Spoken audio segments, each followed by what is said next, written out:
record this session, which I am doing. Thank you, Jennifer. I think you reminded me about that before. And this is also a great opportunity to sort of highlight the Q&A box that's on the bottom of your screen. Use the Q&A box when you want to ask a question, when you want to share something with the group. That's what I'm able to monitor the Q&A. It's hard for me to monitor the chat. So make sure that you use those features. Okay, guys, that's the housekeeping there. Let's kick things off, and I am really psyched to have two thought leaders in the industry talking about some topics that are going to be very interesting to all of us, and I am bringing them on here. And that's who you see on the screen here is Dr. Galina Majeroff. I always botch her name, with the University of Maryland, and Ben Uncle, who is the CEO of Westminster-Chesapeake Bay, Westminster-Canterbury, Chesapeake Bay. But we're psyched to have both of these folks on, and we're going to be talking tech today. Let's get to know them a little bit here. So Ben, since this is the first time that I've officially met you, tell us a little bit about your background, and we'll get into the discussion on this awesome project with the Birdsong Tablet. But just tell us kind of who you are, your background, and what led you to serve older adults. Well, I started life as a lawyer. Don't hold that against me. Oh boy. I was introduced to Erickson Living by John Erickson, and worked there for a good bit of my career. And then I moved over to Westminster-Canterbury, and we have taken a CCRC anchored senior living organization and branched it out into many things. We serve 17 home health agencies and hospice agencies around the country. As far west as Montana, we're based in Virginia Beach. And then my passion is innovation. The whole reason I'm in this industry is leveraging the power of community and connection and fighting social isolation. And so one of the passion projects we've had is using technology for better engagement, even within communities or at home. And so that led us to start a project several years ago called the Birdsong Project with an academic study. And so anyway, that's a little bit of my background. Okay, awesome. Thank you. Now let's jump to Galina, and there's definitely a real intersection here, because Galina and I met because we were both on the faculty at the Erickson School of Aging Studies at UMBC, and which John Erickson, that was one of his projects. So Galina, tell us a little bit about your background. Sure. Ben, great to see you, even though it's virtual this time around. We actually know each other. Oh, you guys know? Oh, this is great. Yeah. It's great. And I'm a Terrapin too, so. Nice. Yes, I've moved over to the dark side. So my background is I spent close to 12 years at UMBC, University of Maryland, Baltimore County, as faculty and administrator, and really teaching 18-year-olds about 80-year-olds and how amazing they are. And one thing led to another. Technology I'm also passionate about tech and innovation, and really how it can improve the quality of life of older adults. And so my dissertation work and my research really led me to a space where I was focused on human-centered technology and how those types of technologies can really support older adults. And so my research was really focused on not only voice first, but also what are some of the security issues that we need to think about as we're deploying technologies in older adults' homes.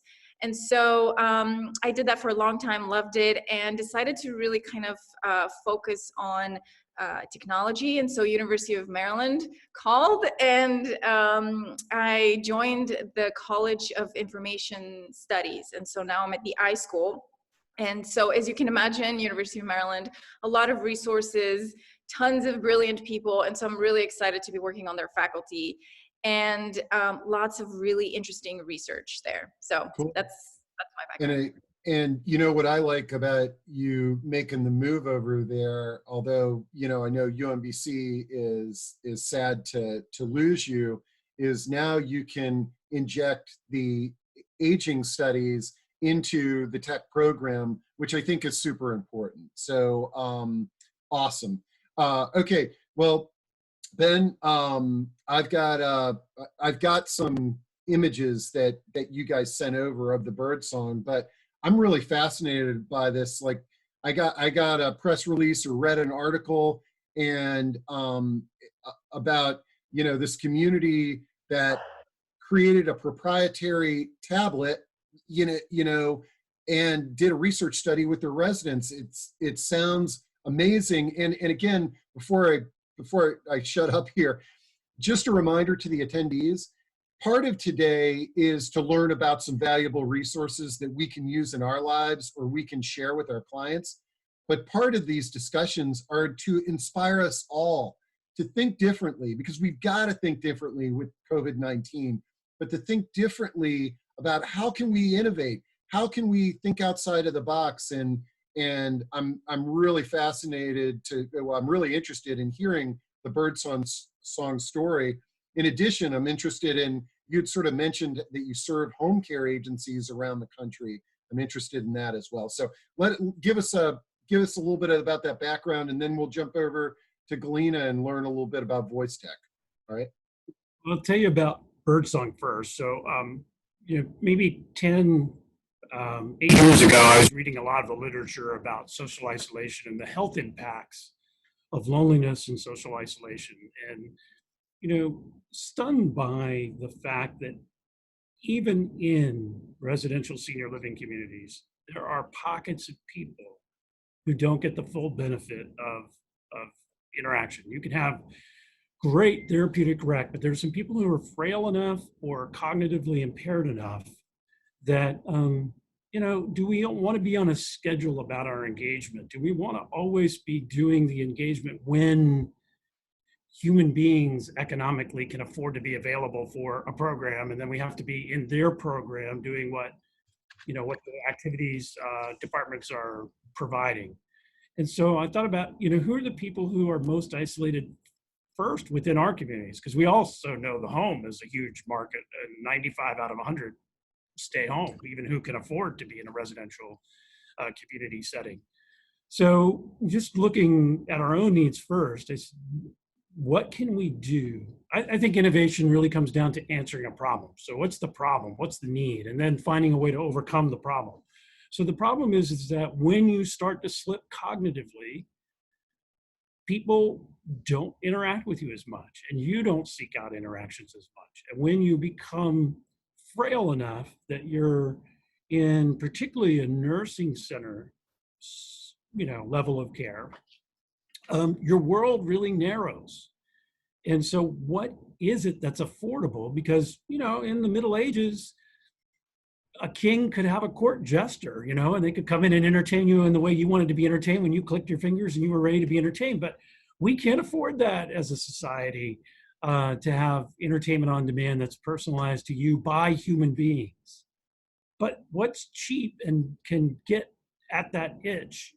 And relatively, that's technology right now. And so there are other companies that are doing some of this computer engagement, but what I found was it was too expensive to be by the bedside. My simple premise is that technology that helps the therapeutic rec director in group activities, that's great. It's something else in addition to bingo and painting and balloon volleyball and even lectures and music.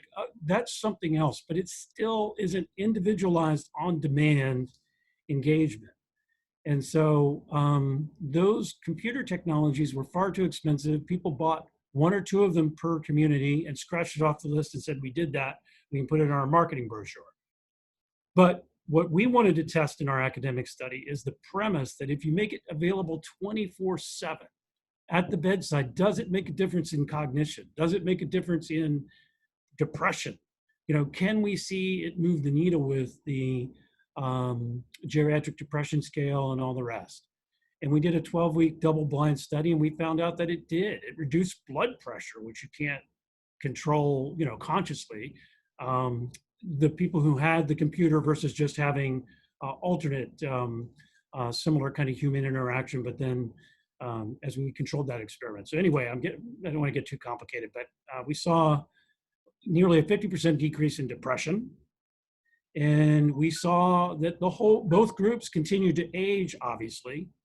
And the one group with computers, their cognitive skills improved slightly.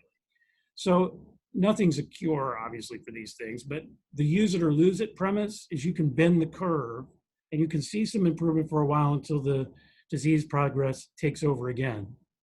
But the other thing is, despite all the clinical indicators, how much time do we spend during the day having fun?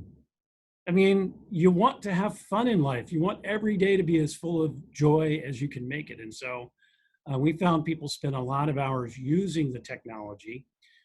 A key thing that we discovered in the study was that we didn't need increases in staff. That once the CNAs understood that their job was going to be easier and better, and that they could put a laughing baby video on in 2 clicks and Mrs. McGillicuddy wouldn't swing at them while she was getting dressed, because after 30 seconds of watching a laughing baby video, I defy any of you not to be smiling. And short-term memory people have forgotten why they were upset. So once they saw that the tablet was a tool that made their care life better, they were happy to prompt those who needed prompting with existing staff to get to their favorite kind of section of the tablet and activity. And we saw a lot of use. Some of it was passive use, depending on the cognitive skills, music of their playlist that they like. And I encourage any of you to look at the free Netflix preview of the documentary Alive Inside for the Power of Music. So this is the Power of Music Plus. It's video stimulation, and it's not a baby tablet. We keep the easiest experiences on the upper left, the most passive experiences. We all read right to left. And the more complex experiences, as you break down into the sections and tranches of the tablet, are there too. So we have college lectures that we've done on campus that we've taped. We have over, I think we're up to 100 now, university level, but adult ed. It's not the Yale professor. Anybody can do that doing cell biology. That's free now. But adult edutainment is different, entertainment being a component of it. So yeah, we ended up making sure that the buttons weren't overwhelming, that they were simple, and you see a graphic of it now, I think. And under Explorer, that's the more complicated stuff. So it doesn't baby older adults. It's not insulting. The idea was simpler than an iPad and economically affordable so that people could have it by the bedside and really use it. And then of course, in this time of hyper-isolation, when you don't have human visitors coming from your family, we went further and we asked our developers to create a web-based proprietary video chat that was even simpler than the Google Duo and the Skype and all the rest that we were using, because a lot of people don't understand that to start a new account with Skype and many of the other commercial services now, you have to have a mobile phone number to verify the account creation because they don't want it to be taken over by spammers. So we had to find a way to make web chat ubiquitous and easy to use at a senior level that didn't require mobile phone numbers. And so our residents in our Hoy Center, that's the name of our nursing center on our Life Plan community campus, have really, it's been a lifesaver that we invested in bedside technology for every single room at the nursing center when we had to lock down to visitors well before the general stay-at-home orders. So anyway, that's a glimpse. This is an image of what looks like a nursing resident engaged in a video chat, correct? Exactly. Now, the interesting thing about that is that her husband is living on campus. They're both living on campus. She was in for a temporary hip issue, and they couldn't see each other because the nursing center was locked down within the Life Plan community. So they were able to visit by video chat during the day. Now, out of curiosity, is you've referred to bedside a bit, which we all know is a term that we use generally in nursing. But it sounds like, does everybody at Westminster-Canterbury, Chesapeake Bay have a Birdsong tablet, or how does it work in your community? And then the Yeah. other thing, this is available now to the public. Like you can buy this, correct? Yeah, we kept stepping up. The whole goal, we didn't start this Birdsong project to make extra margin to drive the monthly fees down for our residential communities, our core business. This is our charity project. We just believe in this. This is underwritten by the foundation and a major investment from a philanthropic family who helped us with this. So yeah, we started at the nursing center and we said, we know that it works because we did the study, but we couldn't afford the other products that are out there. Let's make our own. And we gave every single nursing center room when we renovated 3 years ago its own tablet, and its software is just part of the package of staying at Westminster-Canterbury in our nursing center. Wow. Then we spread out to, so that was no charge to the residents, just the right thing to do. It should really become the standard of care, I think. And maybe this COVID thing will push that along because it makes such a difference in the quality of their lives. And then we expanded to making it available to our assisted living. Our independent living residents, they have to pay for the hardware if they want it. A lot of them have their own hardware, but the software is free to them. And then we've sold it to other communities, that community-based product. And we thought, well, gosh, okay, so if 95 out of 100 who can afford to live in residential senior living choose to stay home, what about all those people who are isolated at home even before we had a pandemic? And what about all those caregivers who are at the edge of burnout? Don't they need a tool like this for interaction? After a while, as much as you love your mother, as much as you love your father, it's hard to come up with things to talk about with them if you're around them all the time or even during visits, particularly if there's some cognitive impairment. So now you have a tool where you can play a game. You can go visit a country that you've had a trip with in the past. There's a lot of common things you can do together on this thing that make the visits and the time spent more fun. And so, I mean, how many of us, when we had small children, didn't get down on our knees and thank Walt Disney for a 2-hour break that absorbed our children and entertained them? Well, you know, seniors who need a lot of intense care and caregivers at home who are struggling with that need a break occasionally too, whether it needs to be prompted and directed or whether it can just be a half an hour where they're simply engaged in watching a Jack Benny episode, Great. something that's familiar from their long-term memory. This is great, Ben, and I want to jump over to Galena here, and then we'll kind of open things up. But before I do, because I know the question's going to come in, well, actually it already has. Catherine McCallum asks, how does this compare to GrandPad? We had the founders of GrandPad on a couple of weeks ago, but also, can you give us a broad overview of your pricing? Because you've mentioned affordability quite a bit. And I know that was a concern when we had the GrandPad people on, was, affordability and things of that nature. Mm-hmm. So our goal from the very beginning was to get it as cheap as basic cable TV, because most seniors who enjoy TV can afford and will pay for basic cable TV. So we figured that's $30 a month. We got it down to $19 a month for home users. And Wow. Based on the volume of what you purchase, it can go from $16 a month for the community product if you purchase 5 of them, down to $7 a month if you're past 100 per bed, per tablet. So we looked at it as, oh my gosh, now that you have Pluto TV on this, and you have internet over TV, a lot of free stuff, even movies now that run regular ads like they were used to seeing on TV their whole lives in the middle of a movie. You can offer a lot of free content that could even do better than cable TV, but we were shooting for that. And the goal for communities was to say, okay, most big apartment rate rental, and senior living, the contract for cable TV for a really robust lineup is about $17 a month. So that's what we were shooting for. The nearest anybody else could get to was $50 a month, which is what compelled us to go out and try to do it on our own. Man, that's good. And I think we learned the pricing for GrandPad. So you've clearly, created a more affordable product from, I'm sure you've done this kind of like an apples to apples between that product and your product. Is it pretty comparable? It appears from the screen to be.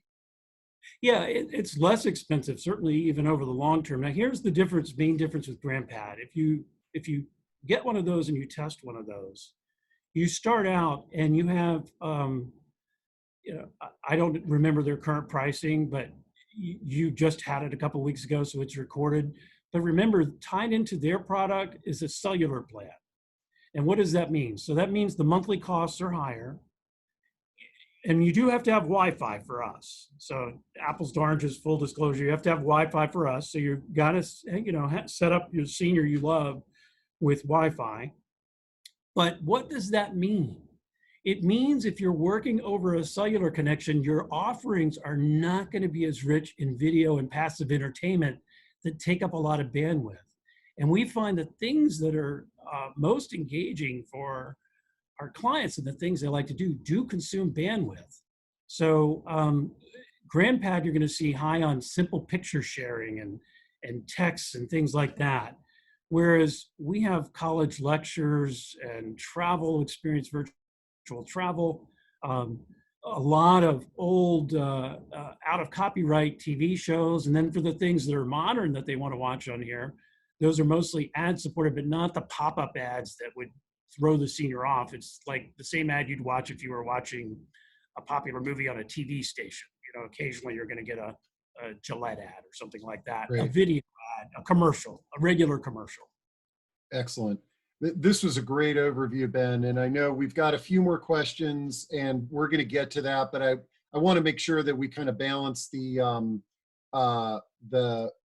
discussion, and we can talk a little bit with Galina about voice technology.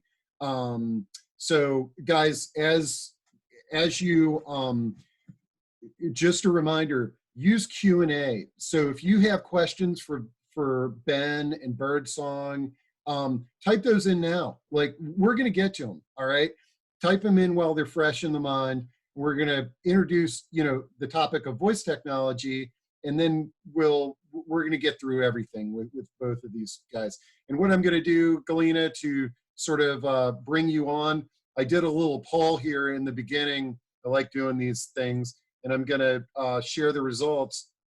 And let's see who won. And this is for you guys as attendees. I asked the question, are you currently using voice technology like Amazon and Alexa in your home, in your personal life?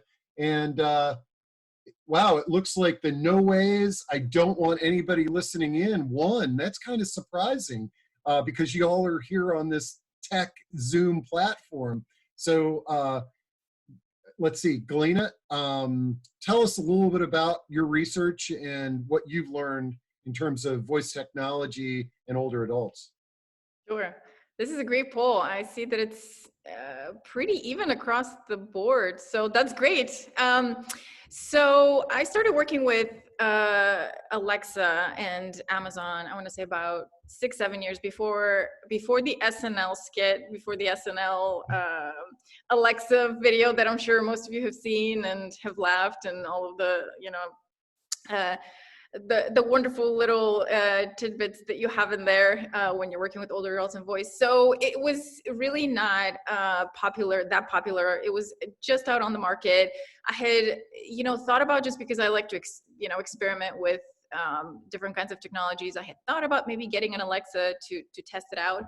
And I was in the midst of working with older adults with dementia. So much like Ben, I have always been very passionate about supporting those with cognitive impairment and really trying to kind of find more of a consumer solution. So something that's obviously inexpensive. And I also face the same types of issues when, let's say, I'm trying to deploy a particular technology. Someone may not have access to internet or Wi-Fi. So a lot of similar sort of situations. And so I started kind of thinking about a research project that didn't really involve me working with a company or with a particular tech, but just going into older people's homes. So this was mostly older adults aging in place. And what I found was a lot of the people that I was working with were couples. So partners living together, married couples, sort of aging in place, not really ready to go into a CCRC or community. And they just wanted to kind of stay at home as long as they possibly could. And so obviously in the back of my mind, I was thinking, well, what type of technology could maybe support them in staying in their homes a little bit longer? And as I was doing sort of a research study on the narratives of technology in older people's homes, so it had nothing to do with voice.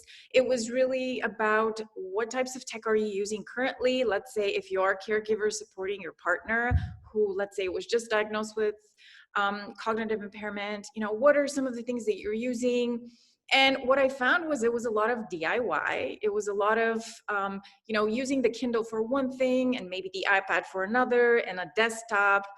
And the narratives were really fascinating. And so from a researcher's perspective, it wasn't, obviously I am not, doing clinical research. So my lens was really on quality of life and everyday life and sort of how that could be improved by tech. And I have to say the voice idea was completely stolen by one of my participants. It wasn't my brilliant idea, I wish it was, but I was talking to him and he was mentioning that his wife she was still in the early stages, but she was forgetting, to kind of, it's just kind of little things, and it was writing post-it notes and was posting them around the house. And she was also asking him questions repeatedly, which he found a little bit annoying after 10 times about what the weather is like. And so he said, I've been thinking about getting that new thing, that Amazon Alexa. I've heard that it's pretty interesting, that you can install it pretty easily and it could tell you the weather and the time and sort of, talk back at you. And I thought, wow, that's really interesting. And so I started digging into what that technology could potentially do for those who were with memory impairment. And I found that there really wasn't a lot. Some support groups, maybe on Facebook, people exchanging information on how they're using the voice technology, and maybe a couple of articles about potentially the use of voice for those with MCI or dementia or Alzheimer's, but nothing really obviously robust in terms of research or anything that was really exciting. And so if you think about 5-6 years ago, this was really kind of blue ocean territory, a lot of uncharted waters in terms of how this tech can be used. And so I, as most researchers, got some grant money, bought a whole bunch of Alexa units. And I know that there was a question about HIPAA and sort of what kind of security and privacy. So obviously, working for the university, we are bound by very strict guidelines in terms of how can we collect data, how can we use that data. And so no worries there. There was no, identifiable information used. Basically, I went into these participants' homes. I installed the units by myself and with my research assistants, and we just kind of let it happen, let life happen. And so I will not bore you with slides of my research, or happy to share. Obviously, I have written a bunch of papers on this topic and other technology topics, but just to give you like a 5 years, 2-minute summary of a 5-year project. It was absolutely fascinating. It completely, the results completely blew my mind in terms of how people took this new piece of technology and utilized it. And obviously I had to write something fancy about it, but in terms of sort of my personal interactions and following some of these participants over years and how they progressed in terms of their cognitive impairment, this little tiny tube, well, now it's tiny, back in the day it was, the big cylinder, really changed their lives. And it was absolutely amazing. So anything from offloading some of those questions from the caregiver to Alexa reading stories or telling jokes, playing games with the participant. And one of the things that I was a little bit apprehensive was, well, what if the person with dementia develops a relationship with the technology, what would that mean for their partner, for family members? How would that interaction work? And in fact, there were some relationships that were built. Alexa was part of the family, which turned out to be great. She was a girlfriend. She was friendly. She answered questions all the time. She turned down the thermostat, or turned up the AC. So all of these interactions really became very unique for both the person who was in the caregiving position and the person who was experiencing the cognitive decline. So lots of, like I said, 5 years worth of data. But ultimately, when my official research study ended, essentially I had to take the units back, which I know is one of those really kind of traumatizing things where they were university property. So I had to essentially collect them back. And I have to tell you, from all of the 20 couples that I worked with, all of them repurchased it. I reinstalled a new unit. They didn't want to give it up. They had built a relationship.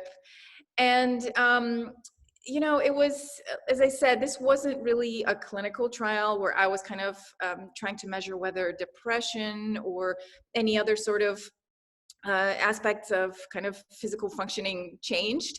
It was really about quality of life. And when I wrote about it, it was 100% improved in all of the couples, and in both the person who was going through that traumatic experience and someone who was caring for them. So it was really important to focus on what were they interested in working with in terms of the Alexa skills. Was it the games that were engaging, or was the weather and music? And many anecdotes. I had, just to kind of give you a brief one, I had one couple where the wife was caring for her husband, and she, much like a lot of caregivers, felt really frustrated. And so I remember she was a little bit apprehensive about this, but it was free, obviously. So she said, sure, I'll sign up for this research study. Why not? And she wasn't really worried about security issues or Alexa listening in on her at that time. Like I said, this was quite a few years ago. But I remember she was frustrated with her husband, that he wouldn't really interact with her, and I remember actually her exact words were, he wasn't acting like himself, which, as you can imagine, obviously that's the case. And I remember maybe about after a month or two going back to their home, and she said, Galina, I have to tell you, this thing is great, because in the morning we wake up together and we ask Alexa to read us a Bible verse, and we sit, we listen. And she said, he really talks to me. He talks to me about what we just heard. We have a discussion. So just a very, very small piece that obviously I didn't envision at all. I had no idea what this technology would do, really could change someone's whole day. So lots of other anecdotes similar to that. But, in recent years, obviously, there's more competitors on the market. So Google Home, I still have to say, in terms of the back end, Alexa is probably the best in detecting particular voices, and so their AI is really good. Google Home has different features that are, I think, more useful for maybe some populations, like you get to use YouTube and certain applications. But I would have to say my recommendation still to older adults that I work with is to get the Echo, and now the Echo Show. Another really interesting thing that I found, I have one couple that I've been very close with, that I've worked with throughout my research studies, and they've participated in many different ones. And I remember I installed the one main unit in their living room, and when I came back a couple of weeks later, the husband had purchased 5 or 6 of the Echo Dots, the small units, and he had them all over the house. And because he was a techie like me, he had hooked them up so they talked to each other. And so he used it as a sort of to check in on his wife, who was maybe sometimes in the basement or upstairs. And he would drop in on the different echoes and kind of make sure that she's okay, instead of maybe putting cameras all over the house. So lots of different kind of experiences like that. Man, that was really interesting. And the anecdotes and the Bible, you you can totally see how that little element of together, it's so easy to use because you just say Alexa this or Alexa that, can really make a big difference. Just kind of funny, Hugh in the chat, I noticed, said that every time that we say Alexa, his device is responding. So anyways, guys, we got a ton of questions. Great overview to both of you. Let's let the audience kind of drive our discussion from here. And so I'm just going to read them in the order that they came in. And in addition, folks, if you want to raise your hand, in fact, Alexandra has her hand raised, so I'm going to call on her. Alexandra, can you hear us? Alexandra, did you have a question? Okay, I'm gonna, if Alexandra, just jump on if you got a question. But Catherine Campbell says, I use Alexa with an Amazon Echo, and we're planning to use for our affordable senior housing program as part of the AARP Connect to Effect program. My question has to do with Echo. I used it for streaming music and it suddenly stopped streaming. Can't get it to do it again. When researching, I'm finding this is a common problem with Echo. Worried the problem might happen in our housing. Any thoughts on that, Galina? But number one, I love the idea. I went to hear a presentation on this AARP program, and the coolest thing that I heard when I heard that is that when folks use this in the communities, they can set it up so that, you know how everybody calls in and says, is the mail in? What are we having for lunch today? And it completely eliminated those calls to the phone operator. But any thoughts on that question, Galina? Sure. You know, as someone who's worked with Echo for a long time and really served as tech support for obviously a lot of the participants that I worked with, I have to say it's just one of those things that there's really, you know, nothing you can really do about it. I've had where the streaming has malfunctioned, or, you know, Amazon has asked that you need to subscribe to their paid service in order to use the streaming of music. To be honest with you, it's just one of those things where I've always recommended just try to do some research, and ultimately, if you call Amazon, they'll probably send you a new one, at least from my experience. Yeah, no, good point. And one of the downsides to Echo and the other voice is that they weren't specifically designed for this audience, whereas Birdsong, you know, GrandPad, I mean, they're trying to make a product much more user-friendly for the audience. However, the cool thing with Amazon Echo, the customer service is amazing, you know, so you can't beat it. Like Galina said, they'll probably walk you through it. They'll send you a new device if you have a problem. Catherine McCallan has a question related to Birdsong. Apologies as it's already been answered, but does it have the usability for staff that goes into the home? And I think part of what she's talking about is when you purchase sort of the commercial Birdsong package, is there a way for staff to interact and monitor usage and things of that nature, Ben? Yes, what we do is with the commercial package in particular, it's highly customizable. We label it with the organization's name. You get your own administrative console so that you can replace the icons and tailor the icons with anything you find that you want to add to it that'll work within a web frame. And we can run any Android app using that lockdown system.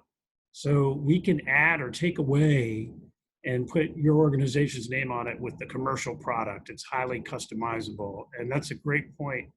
It's nice to send home health aides in with a tool to make their lives better too, and to help them assist the resident, including these days, telehealth. We have several telehealth programs on, and we can add even more. So we can customize it to your favorite telehealth so that you can ship a tablet to somebody and check in on them during this time of isolation. Or you could use it for medical charting, to have a one device stop shop for the needs of a home health aide or a hospice aide. We do both kinds of agencies. Oh, and yeah, and Lisa Appleback was asking about using it in a private duty home care situation. So I'm glad you brought that up, but it just prompted me. I glanced earlier when you guys were talking in the chat, and somebody had a great question that wanted both of you to sort of address HIPAA and the voice technology and the Birdsong. How does that all work together, the HIPAA requirements? So when we use an app within Birdsong, we wanted the Birdsong device to be locked down. There are two versions. The commercial version is locked down, but we can add Netflix, we can add a bunch of things to it and customize it for organizations. And then a lot of the security for HIPAA and such are built into the application, the medical grade application that then gets activated. It's just like your operating system for Apple or Windows may not be specifically HIPAA compliant, but the applications that run on it are HIPAA compliant. So the HIPAA compliance comes in the particular app that we customize that you want to use for your patients.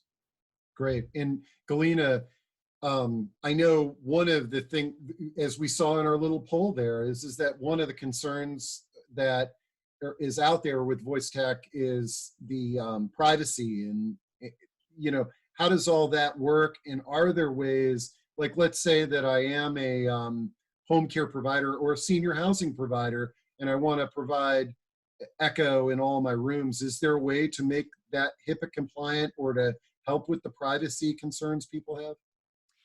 Sure, that's a great question. And to be honest with you, if we think that, Echo or Google Home or any of these devices, or even Siri on your phone, is not watching you or listening to you, I mean, we have to be honest with ourselves that they're always on no matter what. Even though when I was trying to sort of alleviate some of those concerns to my participants, there was always sort of, I had to be honest and say, look, even if you mute it, which you can, and they say that, she only listens to you when you actually call her name. I mean, the way that I see it in terms of, obviously when it's in someone's home, it's very different than if it's in a more public space. And so I don't know if, there's a lot of sort of concern if you put this in, let's say, as I mentioned, in a public space or in a room in a CCRC. I think the security concerns would be much different than from my experience, because it was in someone's home and they signed off on my consent form that their data wouldn't really be shared. But that's a huge issue, absolutely. And not just with voice and always listening, but with, cameras that are not supposed to be recording and all that. So security issues, yep, a big deal. I don't have an answer for it because I don't think we've gotten to that place where, even Amazon is really thinking about making this product for this type of use. It's still a consumer product, and so it's how you use it. So yeah, lots of security issues.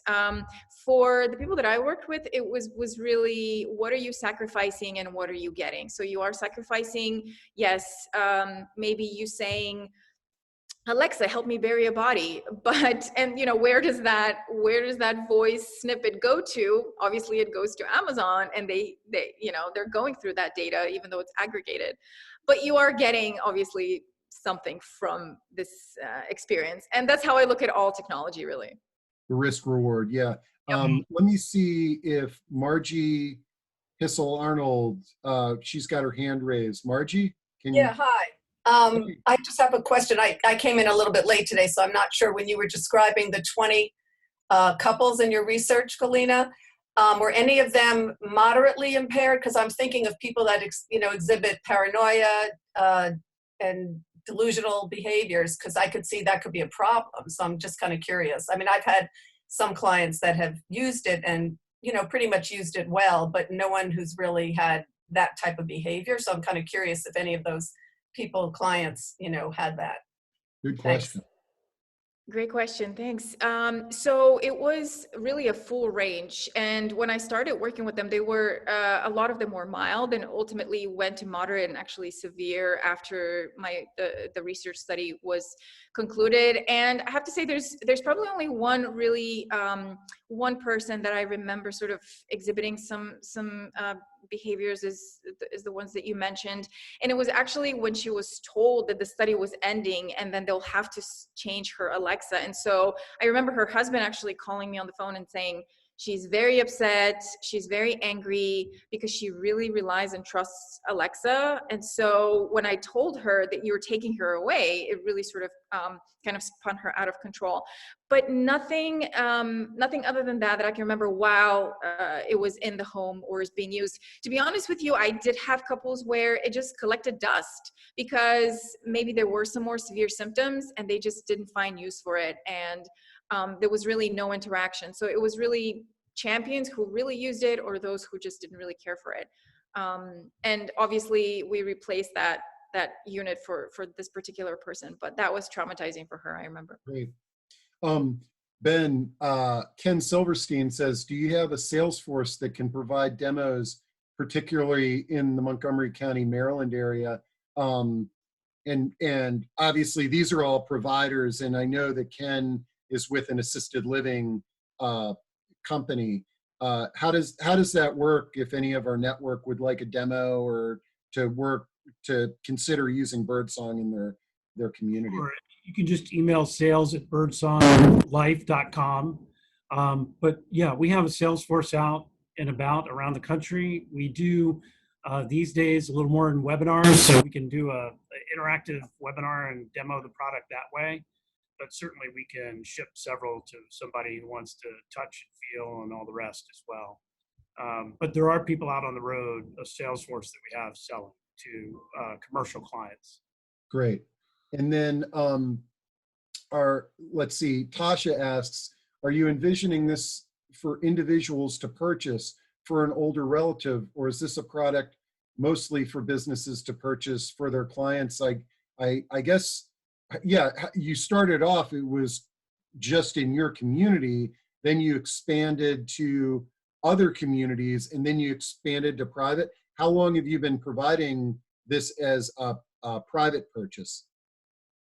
Well, so we provided as a private purchase for other organizations now for about 1.5 years, 2 years.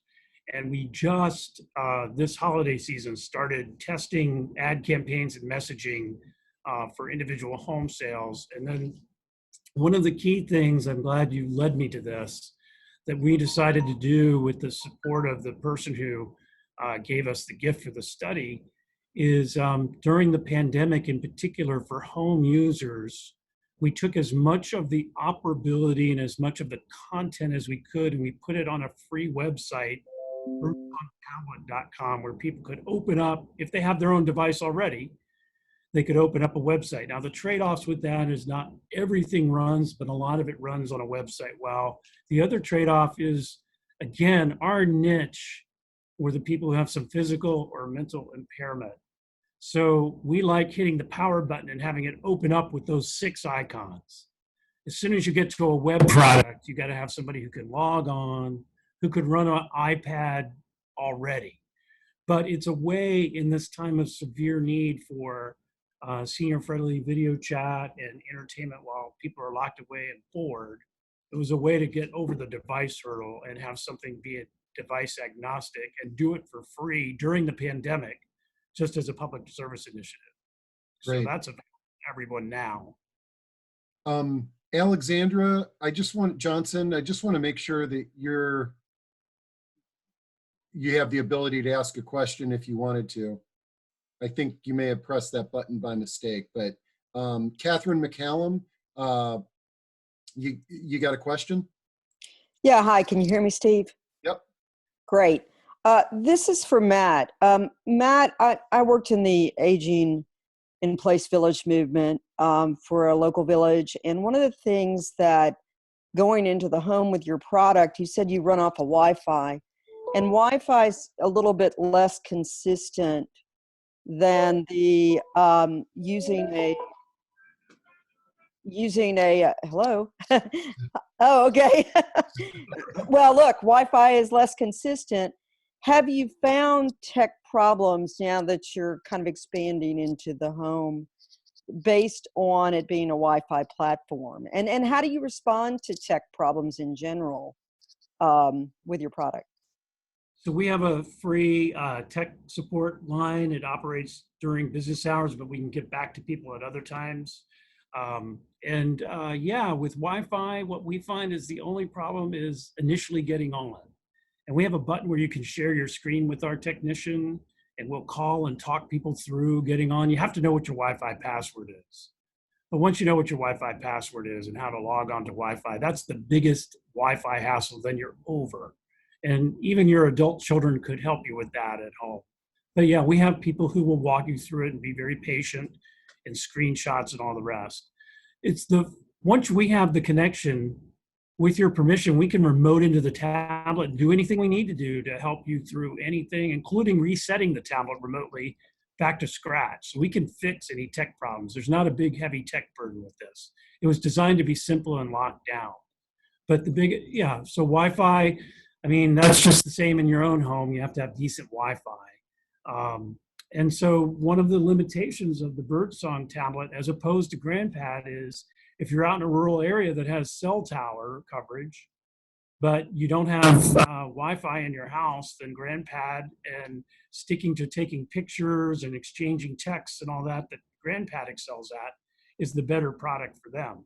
My parents live in a rural area and they love the Birdsong tablet, and they have satellite internet. They're so rural that they use satellite internet. It works fine for them. Thank you. Thanks, Catherine. Let's see. Galina, this is from Ravi. Did you try the Alexa Echo Show in any of the tests? My 80-year-old parents in India love being able to say, Alexa, call Ravi, and getting to see us. It also serves as a reminder to check their blood glucose. Yes, great point. And as you can imagine, I started with the big cylinders because that's really what was available on the market at that time years ago. And I didn't purchase new units, but actually the participants did and had incorporated Echo Shows into, in addition to the units that I had given them, and they absolutely love them, absolutely. Also, I just mentioned this in the chat, the Facebook portal is something that I've been interested in exploring as well, because I did launch a couple of the Google Homes in some of the seniors' homes, but portal is something very unique, and I've been testing one in particular with a couple, and they really enjoy it. So. Oh, and that might be a good time to sort of, I believe you have a research project going on right now that you wanted to let people know about. Would you like to share that? Yes, thanks, Steve. That would be great. Absolutely. And I did actually grab a connection from the chat. So this is really wonderful. Obviously, as a researcher, we're really interested in working with organizations, and obviously at being an academic partner and writing grants together and working on projects. And so I've done this in the past and has worked out really well. And I'm always looking for new connections. So currently I do have Alexa units that I'm ready to deploy. Obviously, we're in a very interesting situation.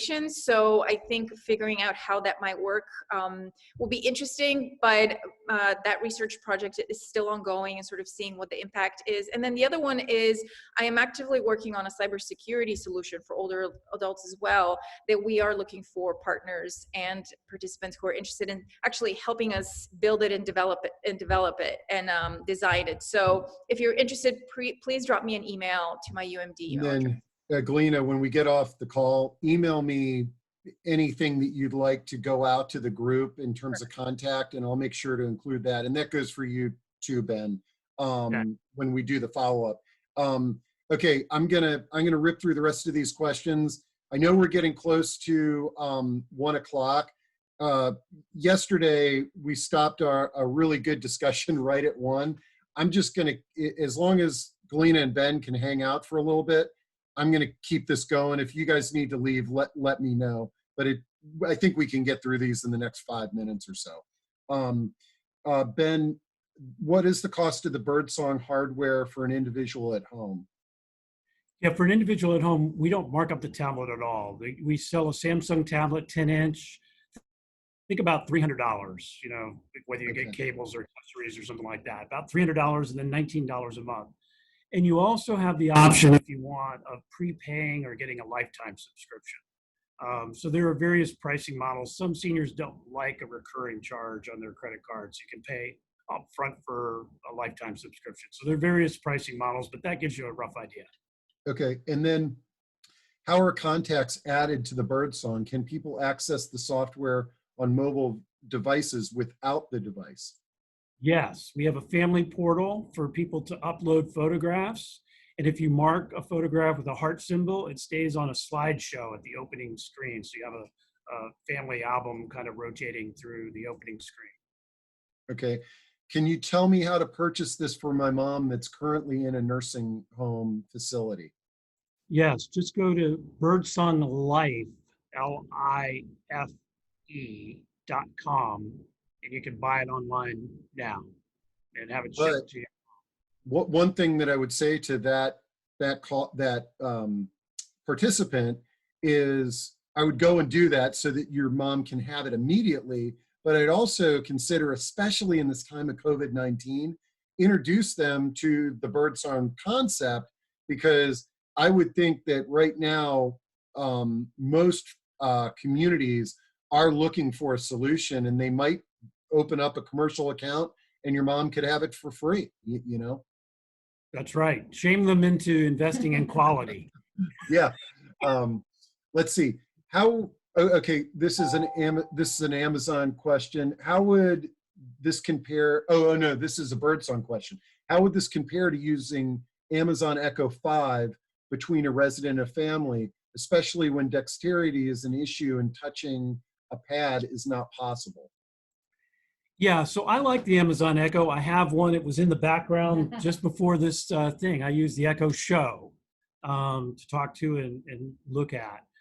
So you could, run our website, and we have an Android app that could be on the show. And but I find that the show to video chat, you have to have another comparable product. It's sort of an ecosystem that likes to stay within its own ecosystem. And so that might be fine if you have one person wanting to talk to grandma and use but if you have another teenage daughter who wants to talk, you want a more ubiquitous thing.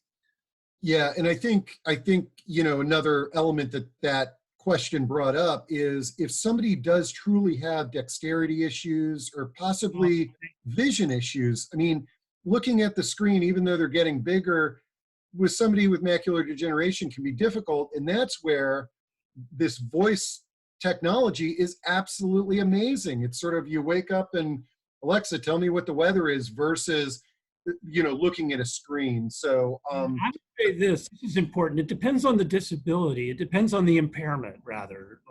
So some people won't get to the Alexa prompt, no matter how hard you try. Okay, some people are going to need to be prompted, but with the touch screen, we went through design with ADA professionals and human factors experts to make sure the contrast was right, the button size was right.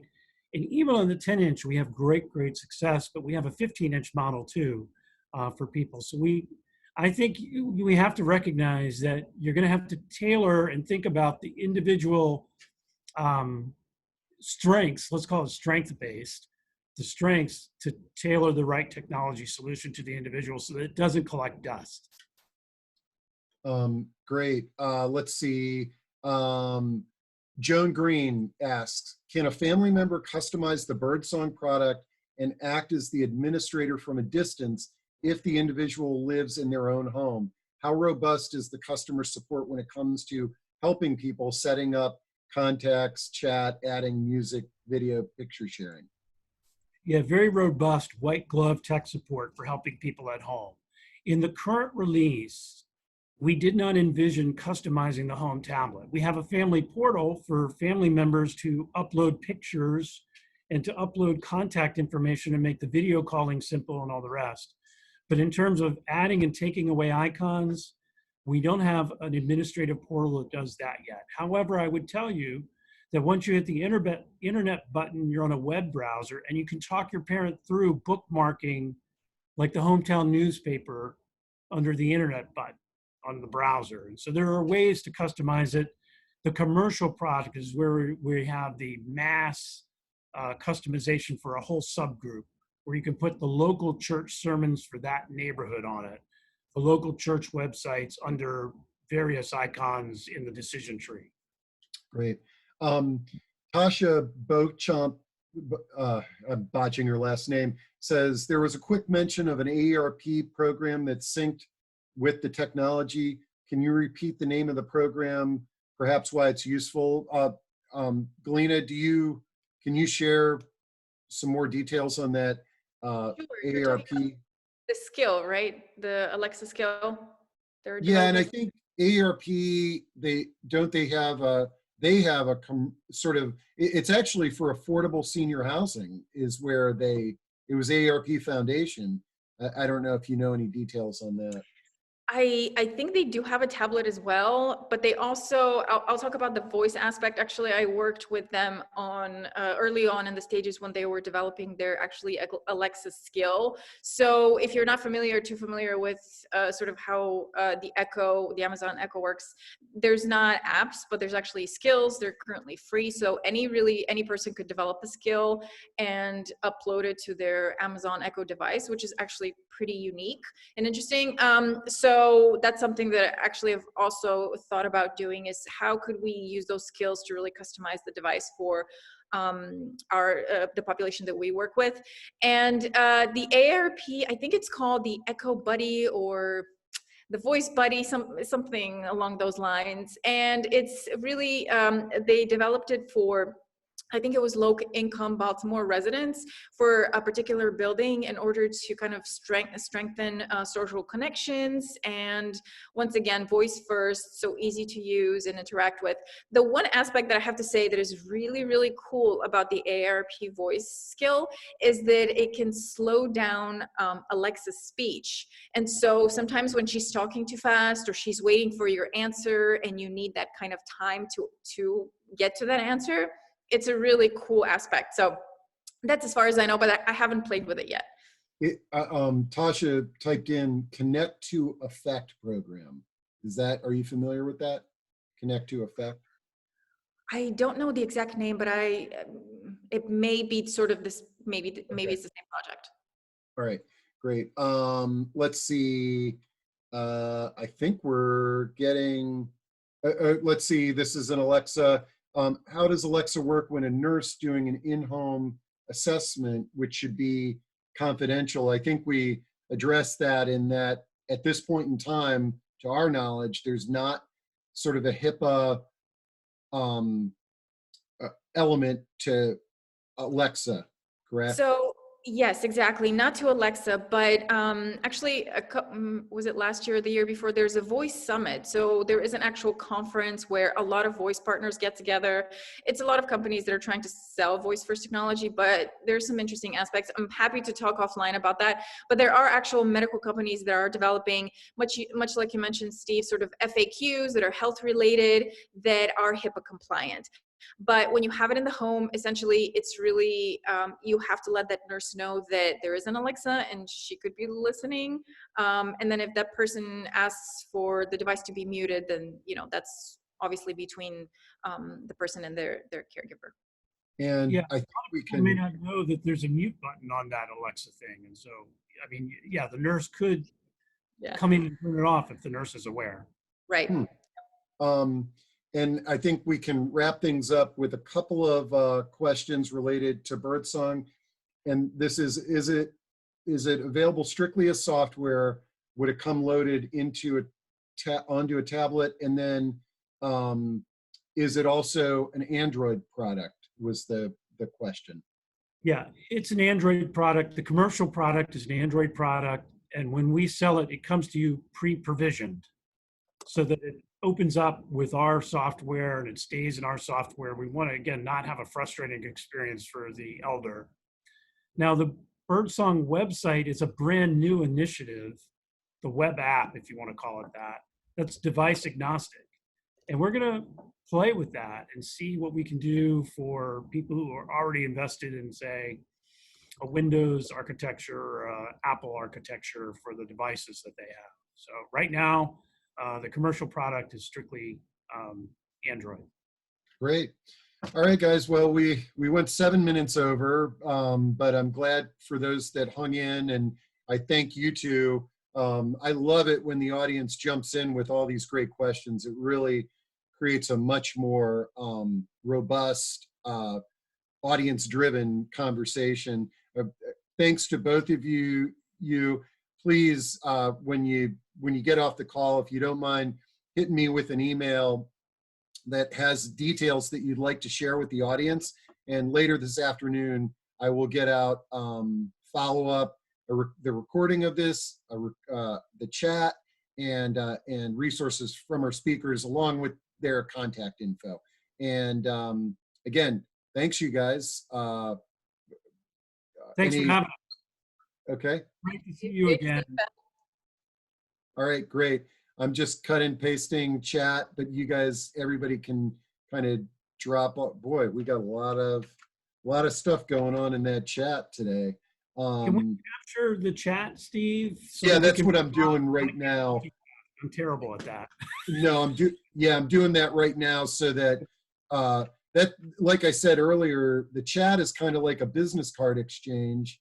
In addition, there was a lot of really cool comments going on there, and because I didn't press the record button right at the beginning, I always cut and paste to make sure that I got the beginning of the conversation. So anyways, all right, well, thanks you guys. Well, Galena, we'll see you around, and Steve, you look familiar. I'm sure I'll see you around at conferences and things. You bet. Thank you.